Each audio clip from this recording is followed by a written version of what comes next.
आप सभी का मैथ नोट्स के इस यूट्यूब चैनल पे स्वागत है। आज के क्लास में हम लोग क्लास 9 के प्रश्नावली 1.2 के प्रश्नों का हल देखने वाले हैं।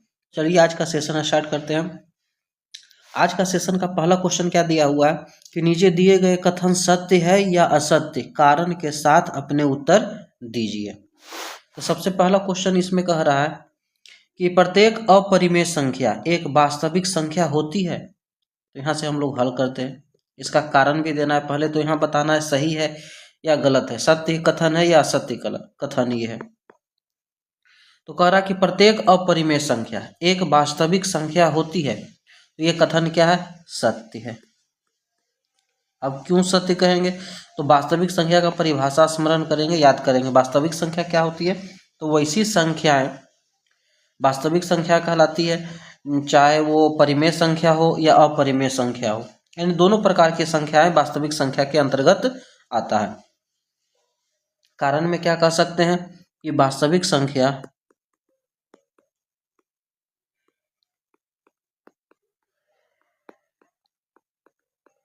सभी परिमेय तथा अपरिमेय संख्याओं का समूह होता है। सभी परिमेय तथा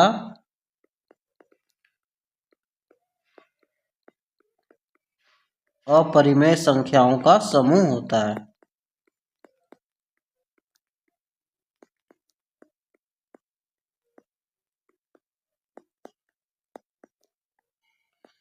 ठीक है कि वास्तविक संख्या में जितने भी परिमेय संख्या अपरिमेय संख्या सभी सम्मिलित होती है।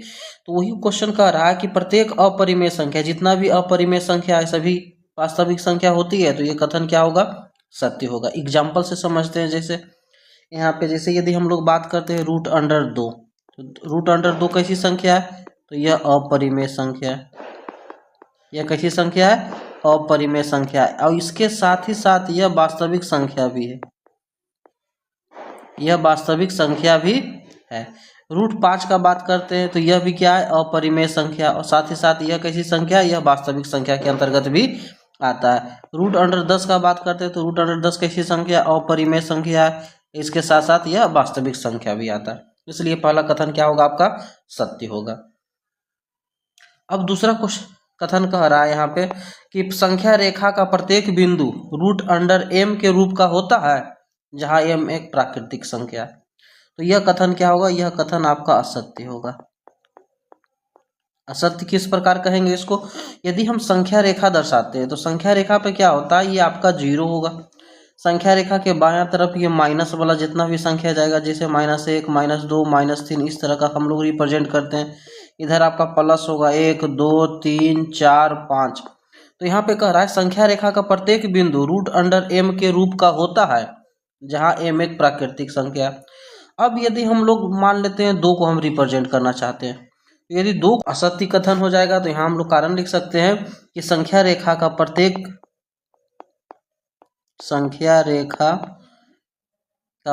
बिंदु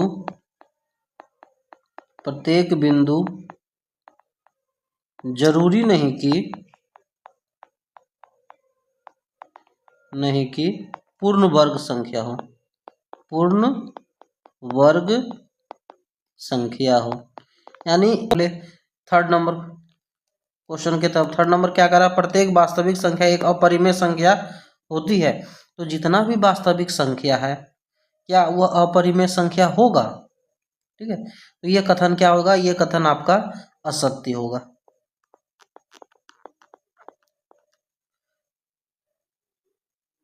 क्यों असत्य इसको कहेंगे? क्योंकि वास्तविक संख्या में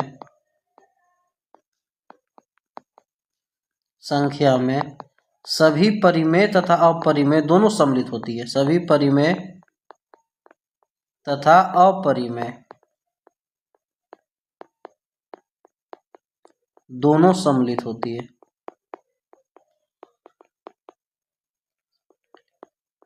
दोनों सम्मिलित होती है। ठीक है, यहाँ पे कह रहा है कि जितना भी वास्तविक संख्या है सभी वास्तविक संख्या अपरिमेय संख्या है। तो ये गलत हो जाएगा, क्योंकि प्रत्येक वास्तविक संख्या जरूरी नहीं कि अपरिमेय संख्या हो। वास्तविक संख्या परिमेय और अपरिमेय दोनों का समूह है। वास्तविक संख्या के अंतर्गत हम लोग 1/2 भी कह सकते हैं। √3 भी चला आएगा, √5 भी आ जाएगा, ठीक है, 7/8 भी आ जाएगा। तो यहाँ पे देख रहे हैं कि 1/2 कैसी संख्या है, परिमेय संख्या है। 7/8 कैसी संख्या है, तो यह भी परिमेय संख्या है। लेकिन √3 कैसी संख्या है, तो अपरिमेय है। √5 कैसी संख्या है, तो ये दोनों कैसी संख्या है, ये दोनों अपरिमेय संख्या ये है। √3 और √5 अपरिमेय संख्या है। लेकिन यहाँ कह रहा है कि सभी वास्तविक संख्या, प्रत्येक वास्तविक संख्या एक अपरिमेय संख्या है। गलत यहाँ हो जा रहा है, क्योंकि ये वास्तविक संख्या है, 1/2 वास्तविक संख्या है, लेकिन यह एक अपरिमेय संख्या नहीं है, बल्कि परिमेय संख्या ये है। 1/2 कैसी संख्या है, तो ये परिमेय संख्या है। 7/8 कैसी संख्या है, तो यह परिमेय संख्या है। इस कारण यह कथन क्या होगा, असत्य होगा। अब बढ़ते हैं अगले क्वेश्चन नंबर सेकंड की तरफ। क्वेश्चन नंबर सेकंड क्या कह रहा है, क्या सभी धनात्मक पूर्णांकों के वर्गमूल अपरिमेय होते हैं? यदि नहीं तो एक ऐसी संख्या के वर्गमूल का उदाहरण दीजिए जो एक परिमेय संख्या है। तो कह रहा है सभी धनात्मक पूर्णांक, जितना भी धनात्मक पूर्णांक है के वर्गमूल अपरिमेय होते हैं। तो ये कथन क्या हो जाएगा, यह कथन आपका गलत हो जाएगा।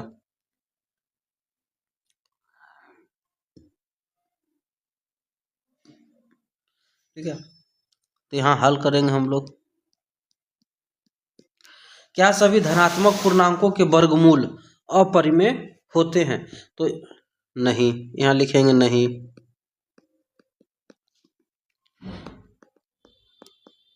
सभी धनात्मक पूर्णांकों का वर्गमूल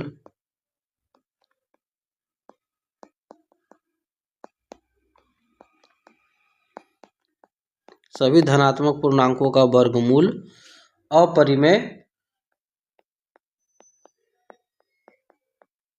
नहीं होते हैं। ठीक है, यानी जितना भी धनात्मक पूर्णांक है उसका यदि हम लोग वर्गमूल करेंगे तो ये जरूरी नहीं होगी वह अपरिमेय हो। ठीक है, जैसे मान लेते हैं यदि हम लोग बात करते हैं कि एक का यदि हम लोग वर्गमूल करते हैं, यानी √1 का वर्गमूल, तो ये क्या होगा, 1 होगा। और एक कैसी संख्या है, तो एक आपका परिमेय संख्या है। ठीक है, यदि √2 का बात करते हैं तो इसका वर्गमूल पूरी नहीं निकलेगा, अर्थात यह कैसी संख्या हो जाएगी, तो यह आपकी अपरिमेय संख्या होगी। √2 कैसी संख्या है, तो √2 एक अपरिमेय संख्या है। उसी प्रकार अगला यदि √3 का बात करें तो इसका भी वर्गमूल नहीं निकलेगा, तो √3 भी कैसी संख्या जाएगी, तो यह भी अपरिमेय संख्या होगी। कैसी संख्या ये है, तो अपरिमेय संख्या। लेकिन यदि √4 का बात करते हैं तो इसका वर्गमूल कैसा होता है, तो इसका वर्गमूल 2 है, और 2 कैसी संख्या है, तो यह एक परिमेय संख्या है।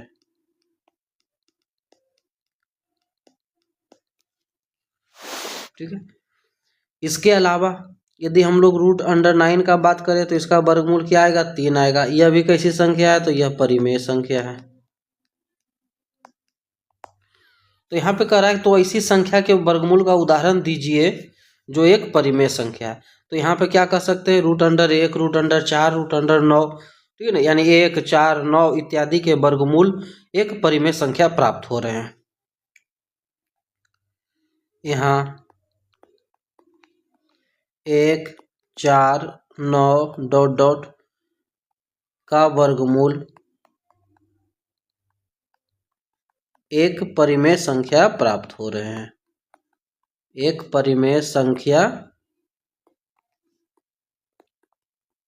प्राप्त हो रहे हैं। अब इस क्वेश्चन का क्या हो जाएगा, आंसर हो जाएगा। अब बढ़ते हैं अगले क्वेश्चन नंबर 3 की तरफ। 3 नंबर क्वेश्चन क्या कर रहा है, दिखाइए कि संख्या रेखा पे √5 को किस प्रकार निरूपित किया जा सकता है। तो इस प्रकार के अपरिमेय संख्या का निरूपण हम लोग पिछले क्लास में देखे हैं, और ये क्वेश्चन शायद पिछले क्लास में भी बताया गया है।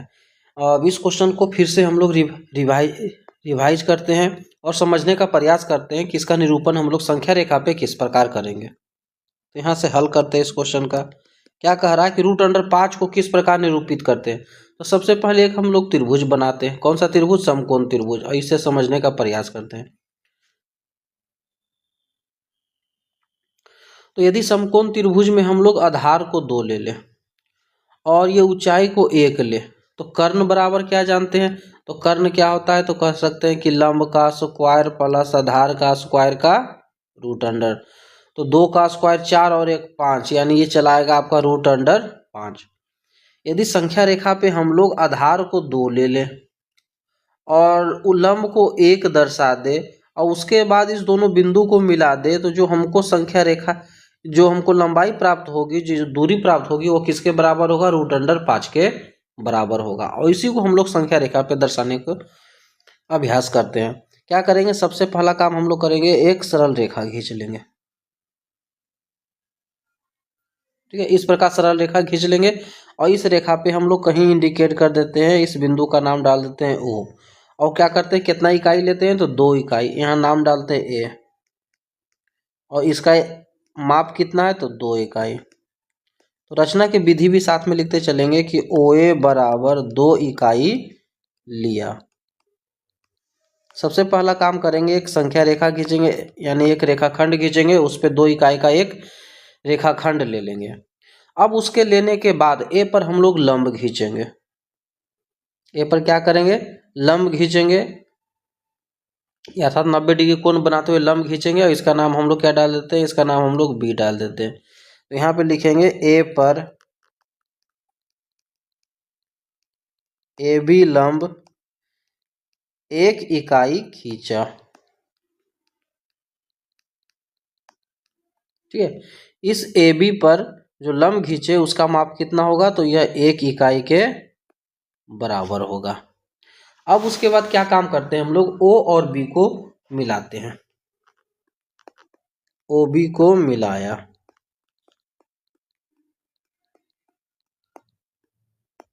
ओ बी को मिलाया, ओ से बी को हम लोग क्या कर दिए? यहाँ पर मिला दिए, ओ बी को मिलाया। ठीक है, अब ओ बी को त्रिज्या मान करके एक चाप खींचेंगे।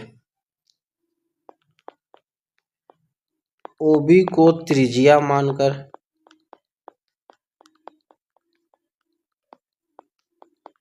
एक चाप खींचेंगे। चाप खींचा जो सी पर मिलती है। ठीक है, एक क्या करेंगे, चाप की सहायता से, प्रकार की सहायता से, प्रकार का जो लोहा वाला पार्ट होता है यहाँ पे रखेंगे ओ बिंदु पर और पेंसिल को बी पर रख करके ओ बी को त्रिज्या लेकर के एक चाप इस प्रकार हम लोग खींच देंगे। डॉट डॉट से इसको आगे हम बढ़ा देंगे और यह जहाँ मिलेगा संख्या रेखा पे उस बिंदु का हम लोग नाम डालेंगे, क्या डालेंगे? सी डालेंगे। अब हम लोग क्या जानते हैं कंसेप्ट में, यदि कोई वृत्त है, ठीक है, तो वृत्त का केंद्र से यदि यह त्रिज्या गया हुआ, जैसे मान लेते हैं ये त्रिज्या आपका बी है, ओ बी है, तो यह त्रिज्या ओ बी है, तो एक वृत्त में जितने भी यदि हम लोग त्रिज्या खींचेंगे सभी त्रिज्या क्या होगा? समान लंबाई का होगा, समान माप का होगा। तो यदि ओ बी किसके बराबर आएगा? ये 2 का स्क्वायर 1 का स्क्वायर, यानी ये ओ बी रूट अंडर 5 के बराबर ये आपका है। ठीक है, तो ओ सी जो होगा यहाँ पे, यदि सी हम लोग दर्शाते हैं तो ओ सी जो भी होगा वो उसका माप कितना होगा? रूट अंडर 5 होगा। सी पर मिलती है तो सी पर मिलेगी, तो ओ से सी का जो माप होगा वो किसके बराबर होगा? तो 5। तो यहाँ लिख देंगे ओ सी बराबर रूट अंडर 5 इकाई निरूपित करती है, निरूपित करता है। ओ सी जो है रूट अंडर 5 इकाई निरूपित करता है और यही जो होगा ओ सी यहाँ पे कितना होगा? यह 5 इकाई होगा, रूट अंडर 5 के यह बराबर होगा। तो यहाँ पे हम लोग इसको रूट अंडर 5 दर्शा देंगे और इस प्रकार हम लोग है जो संख्या रेखा पर है जो रूट अंडर 5 को प्रदर्शित करेंगे, दर्शाएंगे। इन सभी प्रश्नों का आप प्रैक्टिस कीजिए, जितना प्रैक्टिस कीजिएगा उतना बढ़िया से और आसानी से ये सभी क्वेश्चन समझ में आएगा। संख्या के जितने भी प्रकार है उन सभी प्रकार को आप रिवीजन कीजिए, आपके लिए काफ़ी ज़्यादा आसान होता जाएगा इन सभी प्रश्नों का हल करना।